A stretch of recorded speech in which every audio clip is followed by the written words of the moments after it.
Shalom saudara-saudara yang saya kasihi dalam Tuhan. Bacaan firman Tuhan untuk ibadah PWGT di minggu ini terambil dari kitab Injil Matius pasalnya yang ke-15, ayatnya yang ke-21 hingga ayatnya yang ke-28. Judul perikop, Perempuan Kanaan yang Percaya. Sabda Tuhan demikian. Lalu Yesus pergi dari situ dan menyingkir ke daerah Tirus dan Sidon. Maka datanglah seorang perempuan Kanaan dari daerah itu dan berseru, "Kasihanilah aku, ya Tuhan, anak Daud, karena anakku perempuan kerasukan setan dan sangat menderita." Tetapi Yesus sama sekali tidak menjawabnya. Lalu murid-muridnya datang dan meminta kepadanya, "Suruhlah ia pergi. Ia mengikuti kita dengan berteriak-teriak." Jawab Yesus, "Aku diutus hanya kepada domba-domba yang hilang dari umat Israel." Tetapi perempuan itu mendekat dan menyembah Dia sambil berkata, "Tuhan, tolonglah aku." Tetapi Yesus menjawab, "Tidak patut mengambil roti yang disediakan bagi anak-anak dan melemparkannya kepada anjing." Kata perempuan itu, "Benar Tuhan, namun anjing itu makan remah-remah yang jatuh dari meja tuannya." Maka Yesus menjawab dan berkata kepadanya, "Hai ibu, besar imanmu, maka jadilah kepadamu seperti yang kau kehendaki." Dan seketika itu juga anaknya sembuh. Demikian firman Tuhan, terpujilah namanya, haleluya, amin. Tema renungan kita, perempuan yang tangguh dalam Tuhan. Perempuan yang tangguh dalam Tuhan. Ibu-ibu yang dikasihi oleh Tuhan Yesus Kristus, segala puji dan syukur kita panjatkan kepada Tuhan, karena pada hari ini kita dapat berkumpul bersama-sama dalam sebuah persekutuan yang begitu indah, yang dengan balutan sukacita dan juga kesehatan bagi kita semua yang prima. Ada amin ibu-ibu yang kekasih untuk hal itu? Puji Tuhan, amin. Nah ibu-ibu yang saya kasih dalam Tuhan, kira-kira apa yang terlintas di pikiran ibu-ibu saat mendengar satu kata ini, yakni tangguh? Apa yang terlintas di pikiran ibu-ibu saat mendengar kata tangguh? Jujur ibu-ibu, seringkali kata tangguh itu dihubungkan dengan kaum pria.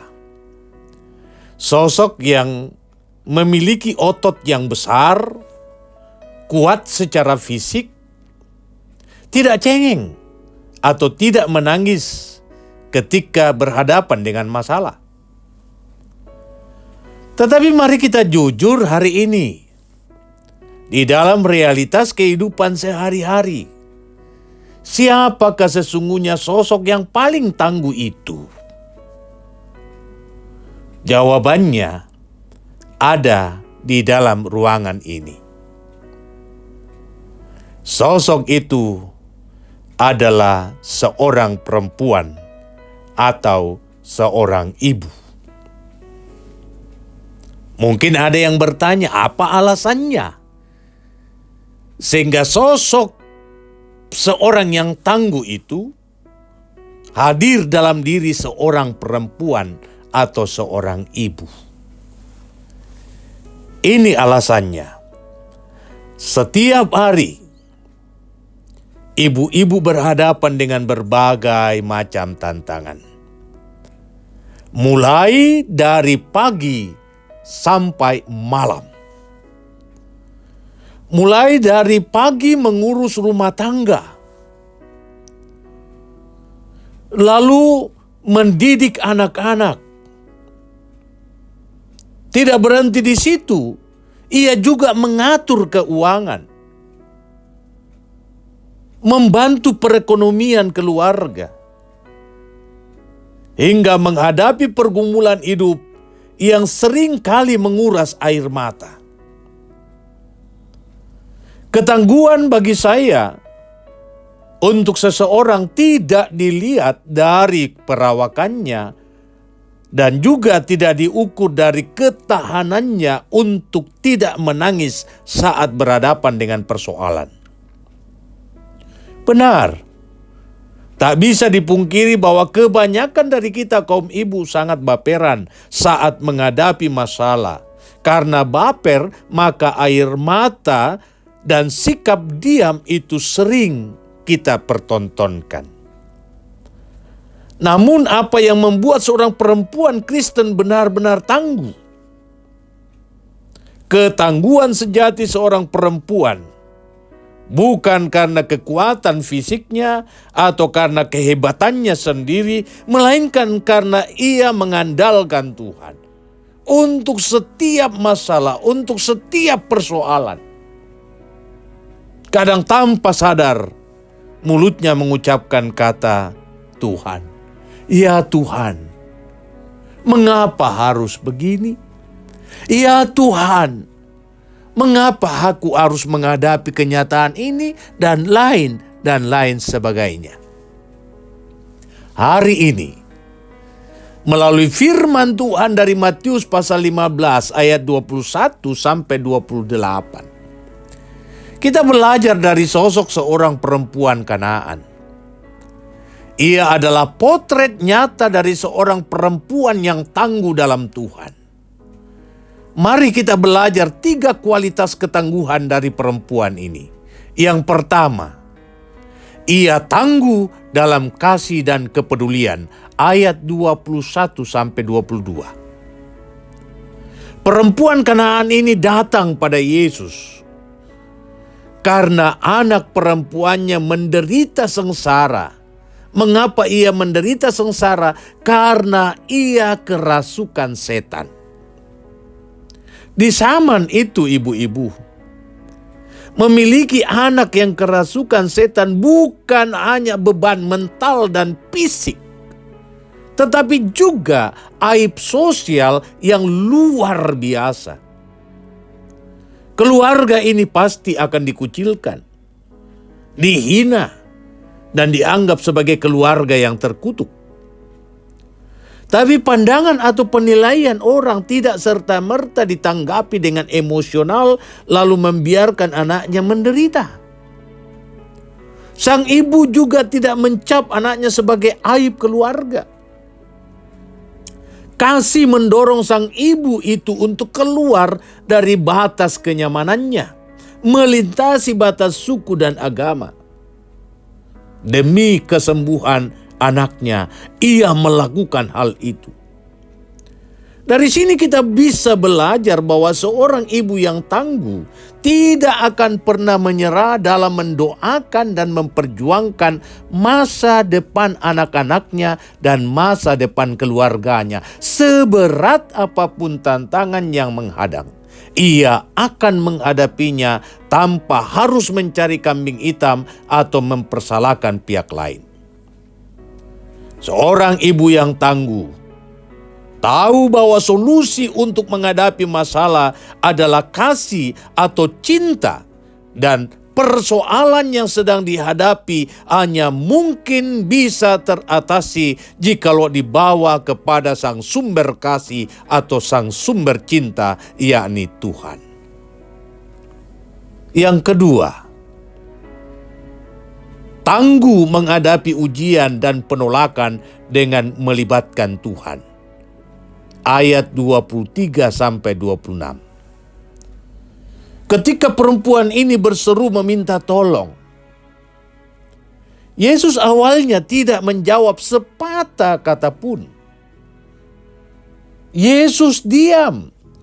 Sepertinya suara sang ibu itu hanya dianggap angin lalu.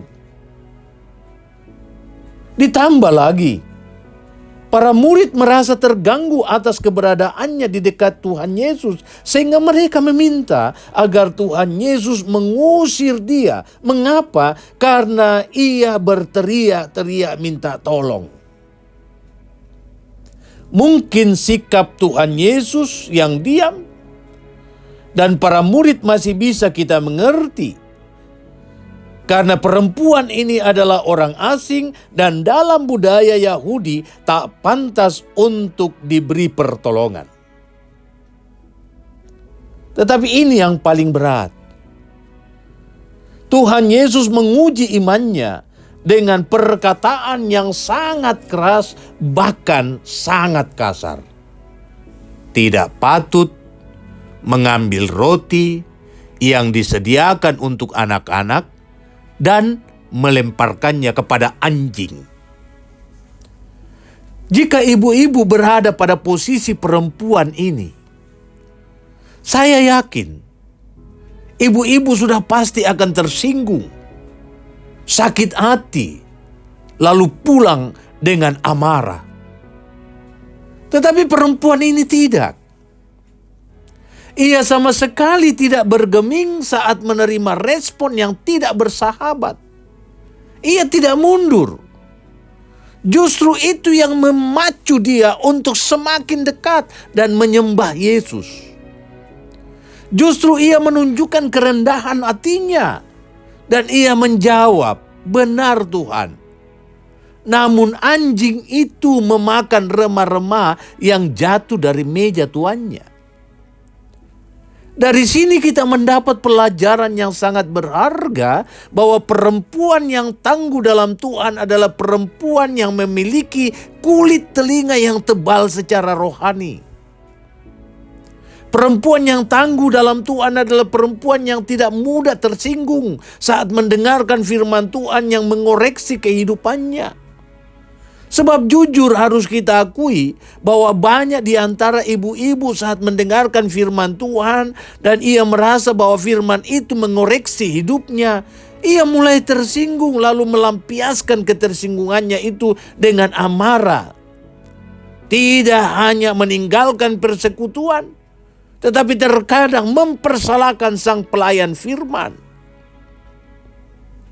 Kita harus bersyukur mendapat pelajaran yang sangat berharga dari perempuan ini yang tidak gampang merajut, tidak mudah tersinggung, tidak menyerah pada keadaan ketika doanya tampaknya belum dijawab oleh Tuhan. Ia tahu bahwa tidak ada yang salah dalam ucapan Tuhan. Tidak ada yang keliru pada firman Tuhan. Karena itu ia merespon firman dengan merendahkan dirinya di hadapan Tuhan. Perempuan yang tangguh di dalam Tuhan tidak akan memaksakan kehendaknya yang diikuti, tetapi berusaha untuk mengikuti kehendak Tuhan. Walau sakit firman itu datang kepadanya, namun ia percaya bahwa firman itu sangat berfaedah untuk memperbaiki hidupnya dan memberi berkat dalam kehidupannya. Yang ketiga, tangguh dalam iman yang teguh. Ayat 27-28. Ketangguhan perempuan ini berakar pada imannya yang luar biasa. Ia tahu persis siapa Tuhan Yesus itu, sekalipun ia adalah seorang Kanaan. Ia memanggil Tuhan Yesus anak Daud. Itu berarti ia sungguh mempercayai bahwa Tuhan Yesus adalah Sang Mesias, Sang Penyelamat, Sang Mesias yang sanggup menolongnya. Tidak ada yang lain selain Dia. Karena itu alamat dari pengucapan syukurnya dan alamat dari doanya adalah Yesus. Respon imannya membuat Yesus kagum. Yesus berkata, "Hai ibu, besar imanmu, maka jadilah kepadamu seperti yang kau kehendaki." Dan seketika itu juga anaknya sembuh. Di sini kita melihat bahwa iman adalah jangkar ketangguhan kita. Ketika badai rumah tangga datang, ketika ekonomi lagi goyang, penghasilan suami tak mencukupi kebutuhan hidup sehari-hari, atau ketika anak-anak membuat hati kita sedih, maka iman pada Tuhan Yesus membuat kita tetap berdiri tegak dan tidak merasa kalut. Ibu-ibu yang kekasih di dalam Tuhan, sekarang kita dapat menyimpulkan bahwa menjadi perempuan yang tangguh bukan berarti kita tidak boleh menangis. Menjadi tangguh berarti tahu kemana harus membawa air mata kita, tahu kemana kita harus mengarahkan keluhan kita, tahu kemana kita harus datang untuk menyampaikan segala doa dan pengharapan kita. Kita tahu bahwa hanya di bawah kaki Tuhan Yesus, setiap hal yang menjadi masalah kehidupan akan diselesaikan. Mari kita meneladani perempuan Kanaan ini. Jadilah perempuan yang gigih berjuang, perempuan yang rendah hati, dan perempuan yang memiliki iman yang besar kepada Tuhan. Sekali lagi saya katakan, iman adalah jangkar ketangguhan kita. Hidup ini penuh dengan ketidakpastian. Hari ini ekonomi kita bisa baik-baik saja, tetapi besok mungkin ada badai finansial. Pendapatan suami tidak lagi menutupi biaya hidup keluarga. Hari ini mungkin anak-anak kita menjadi pribadi yang penurut, tetapi besok mungkin saja mereka akan berubah menjadi pribadi yang memberontak. Pribadi yang tidak mau dengar-dengaran dan taat terhadap orang tua. Menghadapi 1001 macam masalah, kita butuh iman, dan itulah yang akan membuat kita tangguh. Ketika ibu-ibu tangguh di dalam Tuhan, maka suami, anak-anak, rumah tangga, bahkan lingkungan di sekitar kita akan diberkati. Percayalah bahwa Tuhan dapat mengubah hal yang pahit dalam kehidupan menjadi indah dan manis pada waktunya, jikalau kita mengalamatkan seluruh permohonan kita hanya kepada Dia. Terpujilah namanya. Haleluya. Amin.